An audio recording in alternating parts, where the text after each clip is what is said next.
Lyra Frostwick clutched her thin shawl tighter around her bony shoulders as the autumn wind cut through the threadbare fabric of her once blue dress. The auctioneer's tent loomed ahead, surrounded by the finest carriages and best-dressed folk from 3 counties. She didn't belong here, everyone knew it, especially her, yet here she stood, counting the 5 copper coins in her palm for the 100th time. 5 coins that represented every possession she'd managed to sell, every favor. Called in, and 2 weeks of going without proper meals. 5 coins that would almost certainly not be enough. The Thornfield estate auction had drawn the wealthiest horse traders, aristocrats, and collectors from across the region. The late Lord Thornfield's stables were legendary, but it was one particular stallion that had people whispering. Stormheart, a midnight black Frisian with a lineage tracing back to the royal stables of the far northern Isles. He was the jewel of the estate, valued at more than most men earned in 5 years.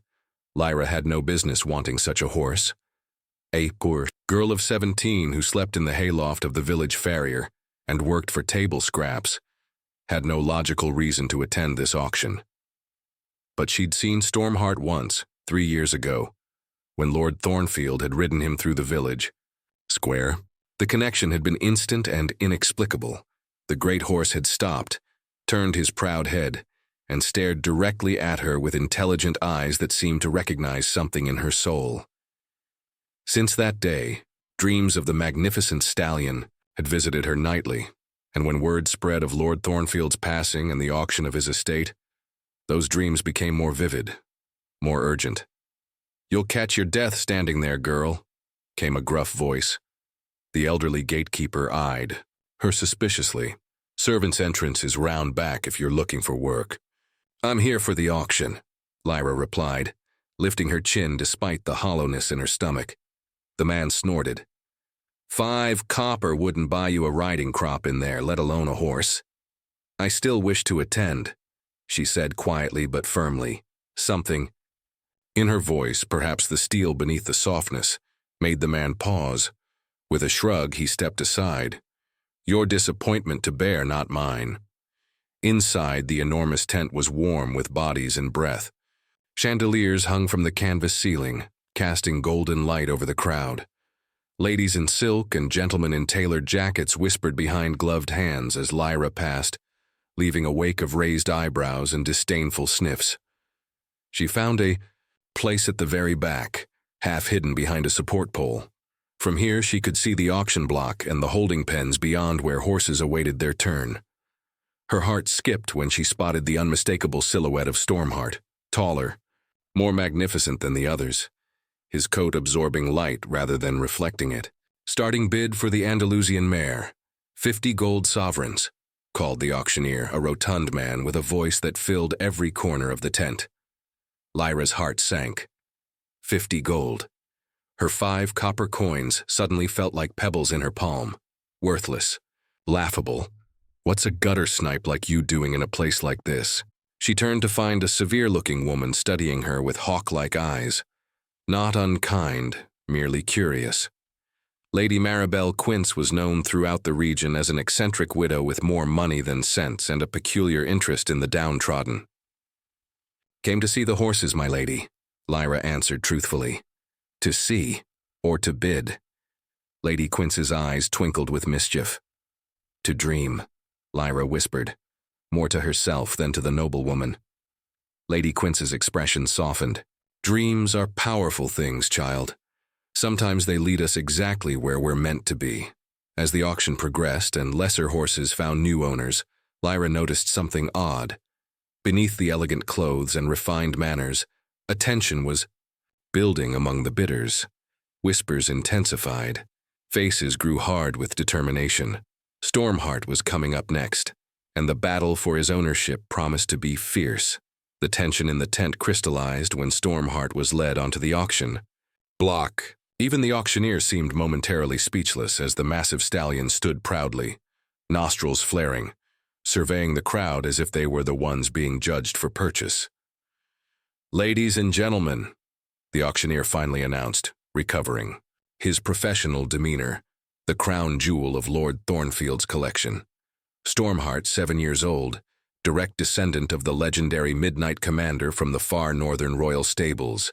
Starting bid, 200 gold sovereigns. A collective intake of breath swept through the crowd. It was an astronomical sum. Yet immediately paddles rose across the tent. Lyra stood transfixed. The stallion's eyes seemed to search the crowd restlessly, as if looking for someone. When his gaze passed over her hiding spot, she felt a jolt of recognition that nearly made her gasp. "You feel it too, don't you?" Lady Quince murmured beside her. The connection. Before Lyra could respond, a commotion at the entrance drew everyone's attention. The crowd parted as a tall, elegantly dressed man strode toward the auction block. Lord Darius Blackwell, owner of vast estates to the east and renowned for his ruthlessness in business and pleasure. It was whispered he never took no for an answer, and collected beautiful things with obsessive determination. 300 sovereigns, he called out, not bothering with a paddle. His voice carried clear authority. The auctioneer's eyebrows shot up. 300 from Lord Blackwell, do I hear 320? The bidding escalated rapidly after that. 350, 400, 450. Competing bidders dropped away one by one until only Lord Blackwell and a stone-faced merchant from the southern provinces remained. 500 gold sovereigns, the merchant called, his voice strained. 600, Lord Blackwell countered immediately, a cold smile playing on his lips. The merchant's face fell. With a gesture of defeat, he lowered his paddle. 600 going once. Lyra's heart pounded in her chest. Something was terribly wrong. The thought of Stormheart belonging to Lord Blackwell filled her with inexplicable dread. Going twicemo, wait. The word burst from Lyra before she could stop herself. She stepped out from behind the pole. Every head turned. Lord Blackwell's eyes narrowed dangerously. I believe I have a right to bid, she said, her voice surprisingly steady despite her trembling hands. Laughter rippled through the crowd. The auctioneer peered down at her with a mixture of amusement and annoyance. And what would be your bid, child? A handful of copper. More laughter followed. Lyra's cheeks burned, but she stood her ground. Let the girl bid, called Lady Quince suddenly. It's her right. The auctioneer looked uncomfortable but nodded. Very well. Your bid, miss? Lyra opened her mouth, then closed it. What could she possibly offer? As if sensing her distress, Stormheart suddenly reared on the platform, his powerful front hooves pawing the air. The handler struggled to control him as gasps and cries filled the tent. In the commotion, Lady Quince pressed something into Lyra's hand, a small worn leather pouch. Offer this, she whispered. Without understanding why, Lyra trusted the old woman's instruction. She opened the pouch and found a single item inside, an ancient tarnished silver ring engraved with a horse motif. I bid this, she called out, holding up the ring.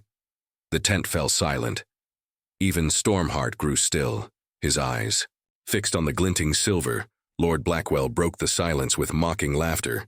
A trinket against my 600 gold? Is this auction or a children's game? But the auctioneer wasn't laughing. He stared at the ring with an expression of shock.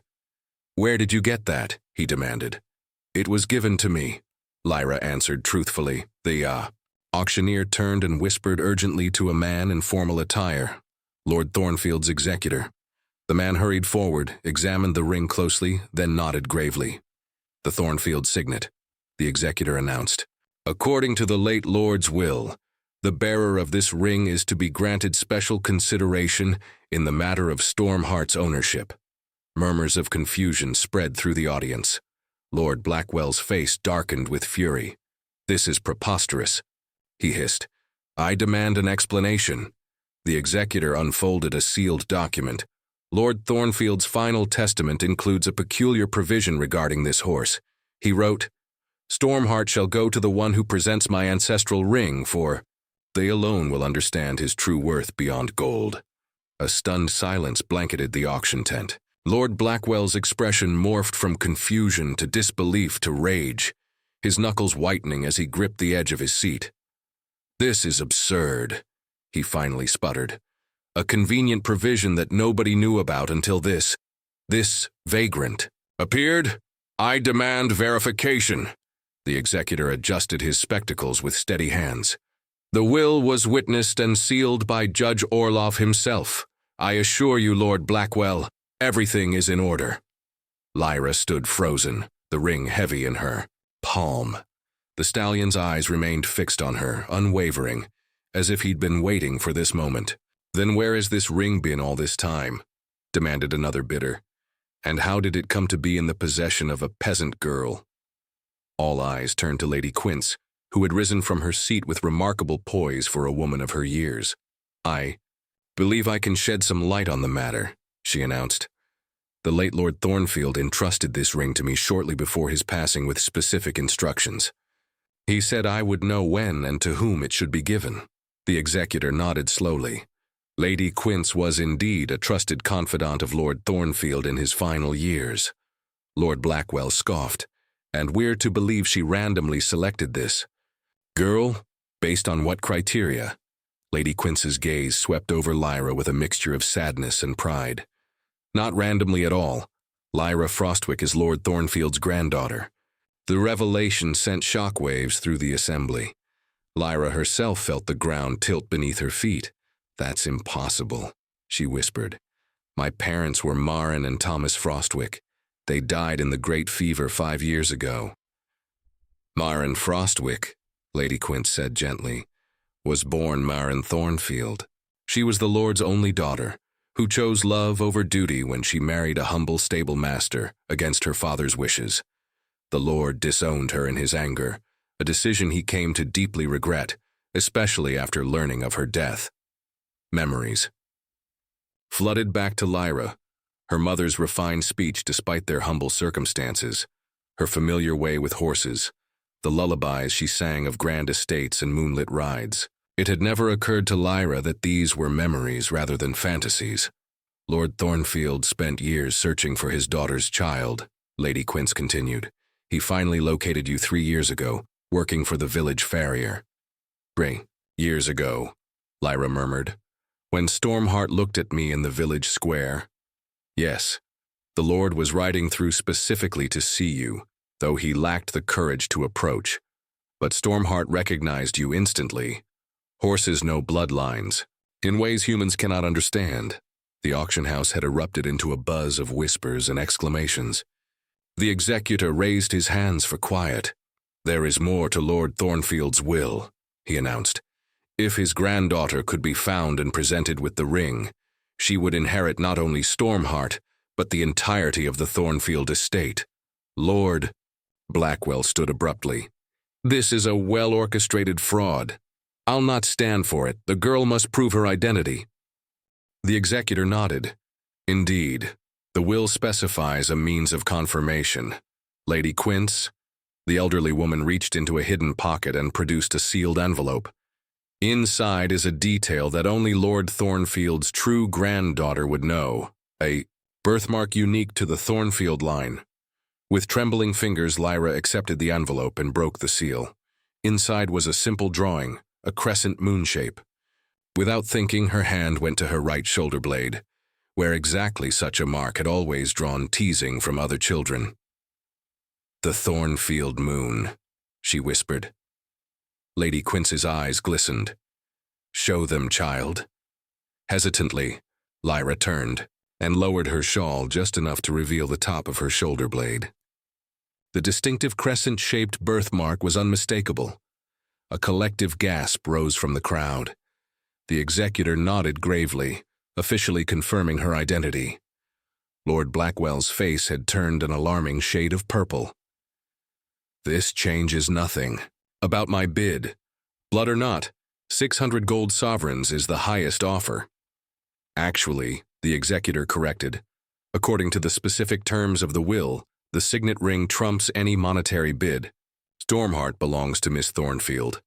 As if understanding the proceedings, the great stallion snorted and tossed his magnificent head. For the first time since entering the auction tent, Lyra felt a smile forming on her lips. The auction tent emptied slowly, filled with murmurs and backward glances as the wealthy patrons filed out. Some offered congratulations to Lyra with varying degrees of sincerity. Others followed Lord Blackwell's example and departed in stony silence. Through it all, Lyra stood in a daze, one hand on Stormheart's velvet muzzle, the other clutching the documents the executor had pressed into her hands. Thornfield Manor and all its lands, he had explained, plus the remaining horses, though many will be sold as planned. The estate has fallen into some debt in recent years, I'm afraid. Lady Quince remained by her side as the tent emptied, a steadying presence amid the chaos of revelation. Why didn't you tell me sooner? Lyra finally asked as workers began dismantling the auction setup around them. The elderly woman sighed. I wanted to, child, but Garrison, Lord Thornfield, was specific in his instructions. He feared that if word got out about an heir before the proper time, certain parties might intervene. Lord Blackwell, Lyra guessed, among others. Your grandfather had many business rivals who would have gone to great lengths to prevent his bloodline from reclaiming his assets. Lady Quince's wrinkled hand covered Lyra's. He also wanted you to come to the auction of your own accord. He believed that if you truly shared the Thornfield connection to horses, you would find your way there, drawn by Stormheart. And if I hadn't come, then I was to find you afterward, but the inheritance would have been more complicated without the public revelation. The old woman smiled sadly. Your grandfather was a proud man, stubborn, much like your mother.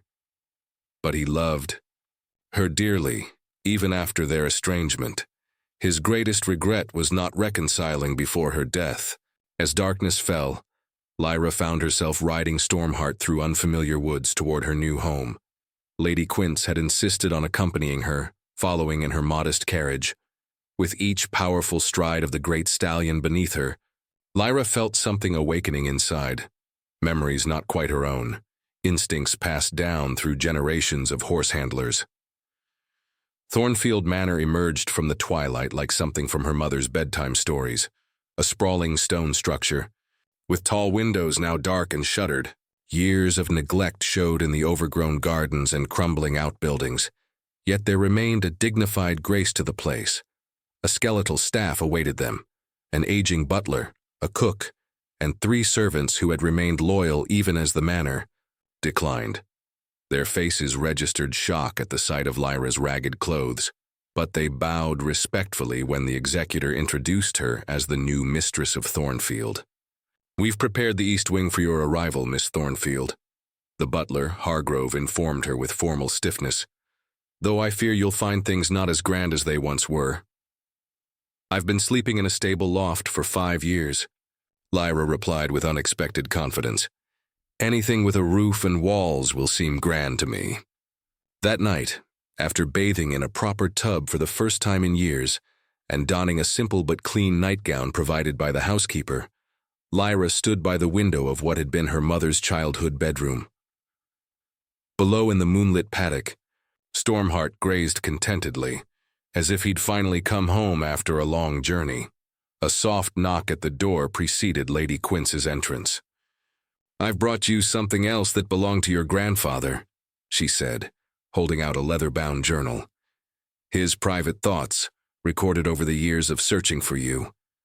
I thought it might help you understand him better. By candlelight, Lyra paged through her grandfather's elegant script, tracing the evolution of his regret and determination.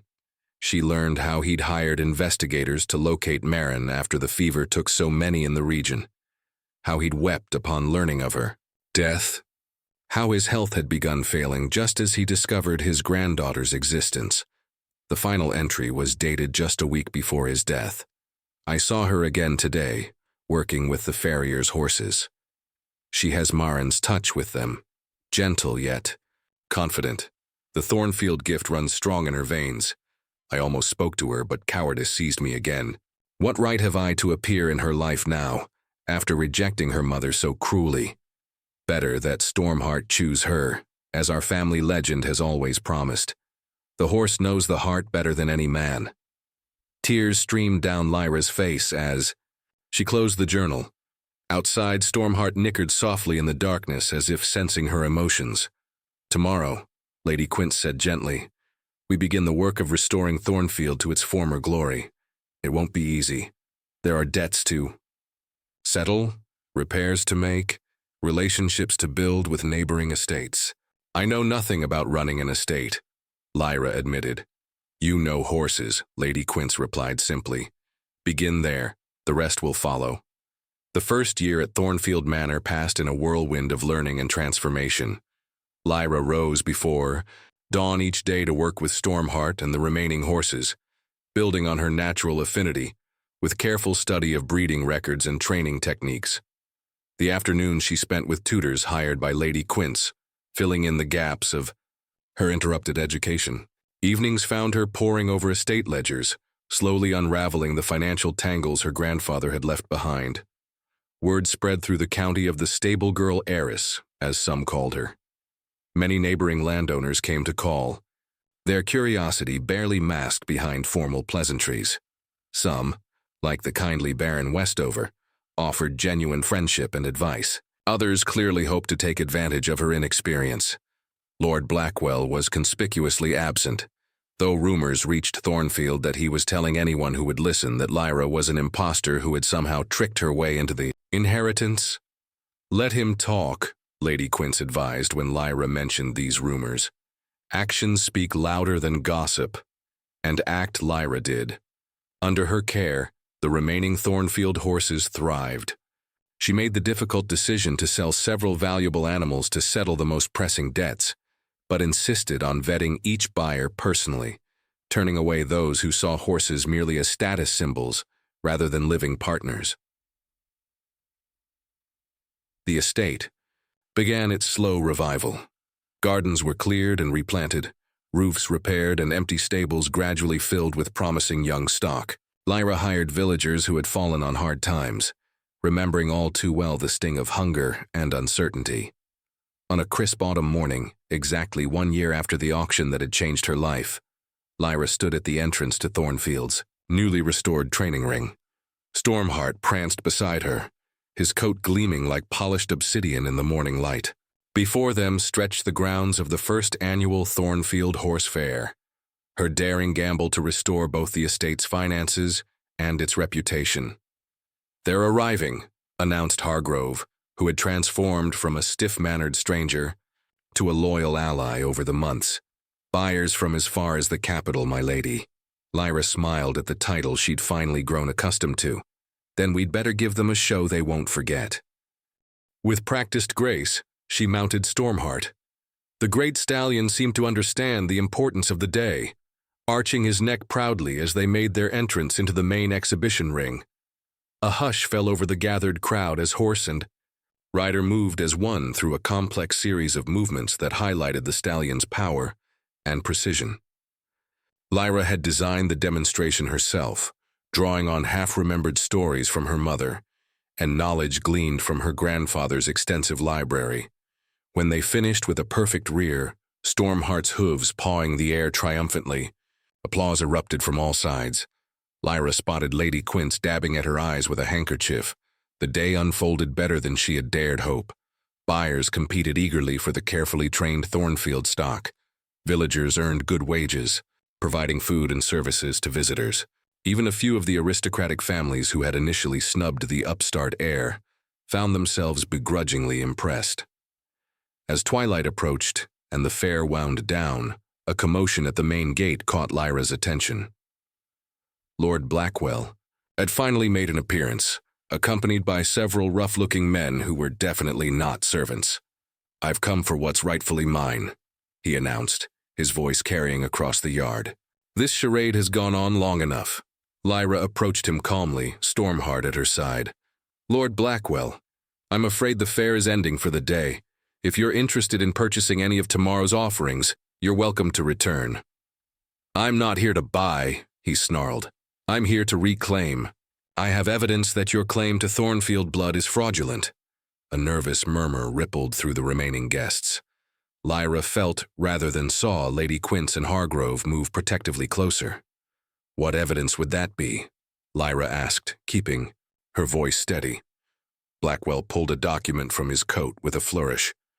parish records showing that Marin Thornfield died childless in the fever. This girl is nothing but a clever impostor, aided by Lady Quince for reasons I can only speculate upon." Baron Westover stepped forward, frowning. "Those records were damaged in the flood 5 years ago. Many were lost or rendered illegible." "These survived," Blackwell insisted, "found by my investigators in the church archives." "May I?" asked an elderly man whom Lyra recognized as the region's circuit judge. He examined the document carefully, then looked up with narrowed eyes. "This paper is new, the ink barely dry. A forgery, and not even a competent one." Blackwell's face flushed dark red. "You dare accuse me?" The judge held up a hand. "I was present when Lord Thornfield updated his will, my lord. I saw the evidence he had collected confirming his granddaughter's identity. Blood tests, witness testimonies, the birthmark documentation. There is no question that Lady Lyra is who she claims to be." "Then perhaps it's time for a different approach," Blackwell growled, signaling to his men. "Seize the horse." But as the men moved forward, Stormheart reared suddenly, his massive hooves striking the air dangerously close to Lord Blackwell's head. The nobleman stumbled backward, landing ungracefully in a water trough as his men scattered. Laughter erupted from the onlookers. Humiliated and soaking wet, Lord Blackwell clambered to his feet. "This isn't over," he hissed as he retreated. "I believe it is," said the judge firmly, "unless you wish me to examine those forged documents more closely. The penalty for such fraud is rather severe." Defeated, Blackwell slunk away amid the whispers and pointed fingers of the assembled county elite. Later that evening, as lanterns illuminated the Thornfield grounds for a celebratory feast, Lyra found a moment of quiet with Stormheart. She pressed her forehead against his, feeling the connection that had changed her life. "We found each other," she whispered, "just as we were meant to. He would have recognized you anywhere," came Lady Quince's voice as she approached. "Thornfields and horses, the bond goes back generations." Lyra smiled. "I understand now why. My mother loved it here, despite everything, and why she would tell me stories of this place even when we had nothing. She would be proud beyond words to see you now," Lady Quince said, her voice thick with emotion. "Not because of the estate, or the name, but because of who you've become. Kind and determined, like her. Strong and passionate about this land, like your grandfather. From the great house, music and laughter spilled across the twilit gardens. Servants and aristocrats mingled more freely than was customary, sharing food and stories. The Thornfield. Horse fair had been declared a triumph, with orders and breeding arrangements already secured for the coming year. "What happens now?" Lyra asked, suddenly overwhelmed by how far she had come from that hungry girl in ragged clothes, who had entered an auction with nothing but 5 copper coins and impossible dreams. Lady Quince smiled, gesturing toward the celebration. "Now, you live, my dear. You build something new while honoring what came before. You create your own legacy." Stormheart nickered softly, nudging Lyra's shoulder as if in agreement. She laughed and stroked his gleaming neck, feeling perfectly at home in a world that had once seemed forever beyond her reach. As night fell fully over Thornfield Manor, stars appeared one by one above the ancient estate that had found new life. Through an unexpected air, Lyra Thornfield, stood tall as lantern light danced across the courtyard, illuminating a future as bright and promising as the morning she had first locked eyes with a magnificent black stallion, who had somehow recognized the truth in her blood long before she knew it herself.